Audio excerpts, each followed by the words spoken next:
આજે આપણે બનાવીશું પાઉંભાજીને ટક્કર આપે તેવું ખૂબ જ સ્વાદિષ્ટ નવું શાક. આ શાક બધા જ આંગળા ચાટીને ખાશે, એટલું ટેસ્ટી લાગે છે. તો વિડીયો ગમે તો લાઈક કરજો અને ચેનલને સબસ્ક્રાઇબ કરવાનું ભૂલતા નહીં. તો ચાલો હવે બનાવીએ. તો પેનમાં ઉમેરીશું 3 ટેબલસ્પૂન તેલ. હવે તેલ ગરમ થાય એટલે તેમાં ઉમેરીશું અડધો ટીસ્પૂન રાઈ અને હવે રાઈને ફૂટવા દઈએ. તો રાઈ ફૂટી ગઈ છે. હવે તેમાં ઉમેરીશું અડધો ટીસ્પૂન જીરું, થોડા મીઠા લીમડાના પાન અને 3 ઝીણી સમારેલી ડુંગળી ઉમેરી ડુંગળીને સારી રીતે સાંતળી લઈએ.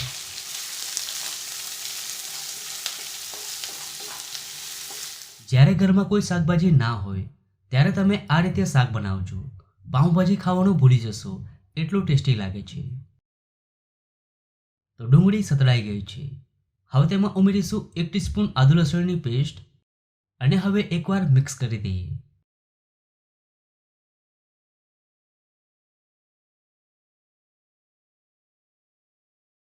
હવે તેમાં આપણે મસાલા ઉમેરીશું 1 ટીસ્પૂન ધાણા જીરું પાવડર, 1 ટીસ્પૂન લાલ મરચું પાવડર, અડધો ટીસ્પૂન હળદર, 1 ટીસ્પૂન પાઉંભાજી મસાલો, 1 ટીસ્પૂન કાશ્મીરી મરચું અને સ્વાદ પ્રમાણે મીઠું ઉમેરી મસાલાને સારી રીતે કૂક કરી લઈએ.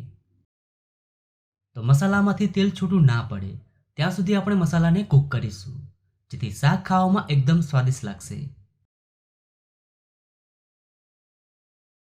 હવે તેમાં ઉમેરીશું 2 ઝીણા સમારેલા ટમેટા અને હવે મિક્સ કરી ટમેટા સોફ્ટ થાય ત્યાં સુધી કૂક કરી લઈએ.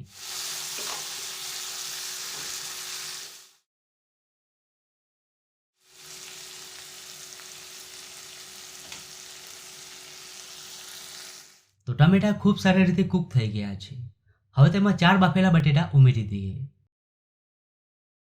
અને હવે બટેટાને એકદમ સારી રીતે મિક્સ કરી દઈએ.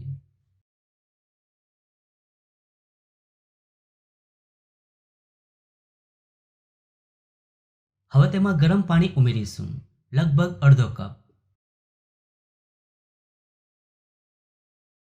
અને હવે બરાબર મિક્સ કરી દઈએ અને શાકને 2 મિનિટ જેવું કૂક થવા દઈએ.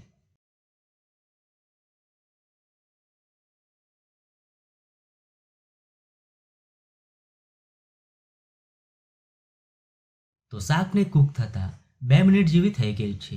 હવે લાસ્ટમાં કોથમીર ઉમેરી શાકને સર્વ કરી લઈએ. તો પાઉંભાજીને ભૂલાવી દે તેવું ખૂબ જ સ્વાદિષ્ટ શાક બનીને તૈયાર છે.